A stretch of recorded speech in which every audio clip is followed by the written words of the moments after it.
You know, what if I told you that the key to a really secure future, for you, for your family, what if it could be growing right there in your field? Today, we're not just talking about a fruit. No, we're talking about a business. We're talking about a formula for respect and for profit. We are talking about guava. My farmer brother, I need you to stop. Seriously, before you even touch your soil, before you think about buying even one single sapling, I really need you to listen very, very carefully. Because what I'm about to share with you, well, it can be the difference between a farm that thrives and a farm that, sadly, fails. Look at this. This tells a really powerful story. Just imagine two farmers, okay? They both start planting guava on the exact same day. One, he becomes a king at the market, respected, profitable, confident. The other one? He just gives up in frustration, telling everyone guava is a waste. So same crop, same sun, but a completely different result. Why? It's simple. One was a gambler, hoping for the best. And the other? The other was a businessman with a formula. And today, I'm going to give you that exact formula. This is our 360-degree roadmap to turn your land into a guava goldmine. We're going to cover everything, from the planning you do before you plant, all the way to calculating your profit, and then finally, building your legacy. So let's begin. Part 1 is what I call the 3 golden locks. You know, this is where the successful farmer wins the game before it even starts. Success is unlocked right here, right now, before a single sapling even goes into the ground. So, I've got 3 simple questions for you. That's it, just 3. And your honest answers to these, well, they're going to decide your future in guava farming. Are you ready? Okay, here they are, the 3 locks. First up, soil. I want you to think of your soil as a bank account for your tree's roots.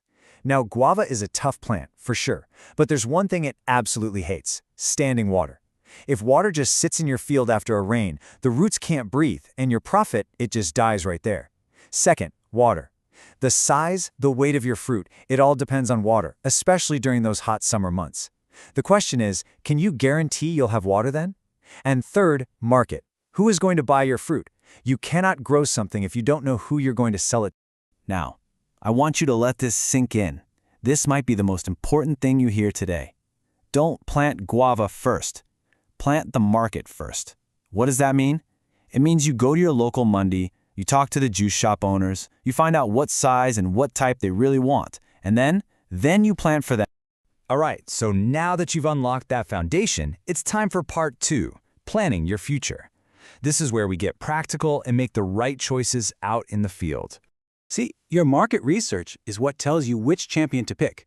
If you're aiming for those premium, fresh markets, then Allahabad Safeda is the king. If you need high, dependable yields for your local mandi, then Lucknow 49 or Sardar is your workhorse. Now, if the juice companies or fancy buyers want that beautiful pink color inside, then Lalit is your star. And if you have special buyers, you know, the ones who pay top price for massive size, then VNR Bihi is the jumbo you're looking for. Next up is spacing. And this is really a choice between profit and discipline. The traditional way is really beginner-friendly. You'll have less risk of disease and a good, steady profit. But if you're disciplined, if you're willing to put in the work, high-density planting can give you higher profits, and you'll see returns much earlier. The choice is yours. Just remember, high density demands high discipline, especially when it comes to pruning. Okay, now for the long game. Part 3, nurturing your gold mine. You've planted the seeds of success, and now we need to build a healthy, living foundation that's going to reward you for years and years to come. You know, I really want you to look at your soil in a new way. It's not just mud. It is a living city, absolutely full of billions of tiny little workers we call the microbes, and their job is to unlock the food for your trees. So your job is not to feed the tree with chemicals, your real job is to feed this city. You keep this city alive, and I promise you it will keep your trees healthy and productive for a lifetime. So how do we do that? Well, first things first, spend a few hundred rupees on a soil test. It's so important to know what your soil actually needs. Then you build it up. Add good, rich compost as a base, and always, always cover the soil with mulch. You know, dry leaves, straw, just like a forest floor. It keeps it cool and alive. Add some neem cake to fight pests naturally, and about every 15 days, feed that city with Jivamrit. It's a simple natural liquid fertilizer you can make yourself and just run it through your drip system. This is how you build a real gold mine. Now, let me tell you a little secret the pros use. It's called the Bahar treatment, and the idea is really simple. Rest equals reward. See, a guava tree can fruit a few times a year, but that can really weaken it. Smart farmers, what they do is they give the tree a planned rest. They cut back the water, creating a little bit of controlled stress. And then, when you restart the water and the nutrition, the tree just explodes with flowers, giving you one massive, perfectly timed, profitable crop. It's a game changer.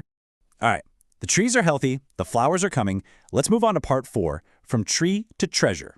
This is where we protect our investment and create a product that is going to get the highest price in the market. So what's the key to a perfect, spotless fruit that gets you that premium price?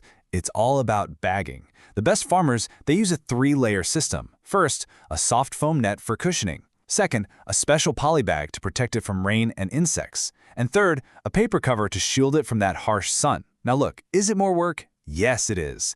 But this is the work that separates the professional from the gambler. After you've harvested, probably the most important job is grading. You've got to sort your fruit into 3 categories. Grade A is for the big, spotless, perfect fruit. This gets the highest price, no question. Grade B is for the medium ones, maybe with a few small marks. And Grade C is for the small ones you want to sell quickly. And here it is, the golden rule. Never, ever, ever mix your grades.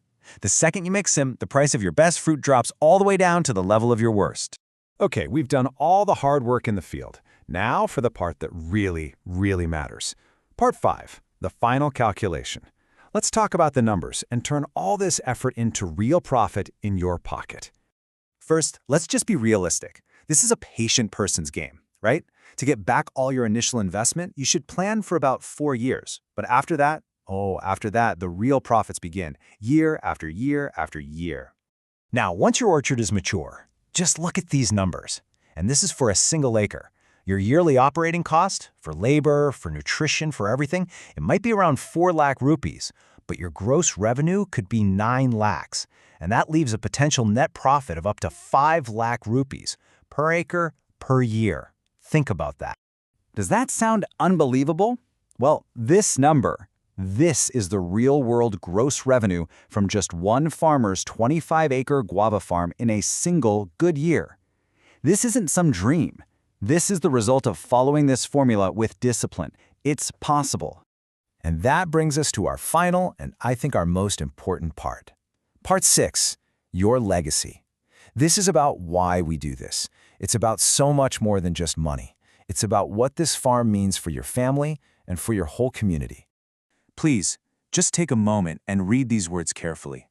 This guava, it's not just a fruit you sell. No, it's the school fees for your children. It's the new roof for your house.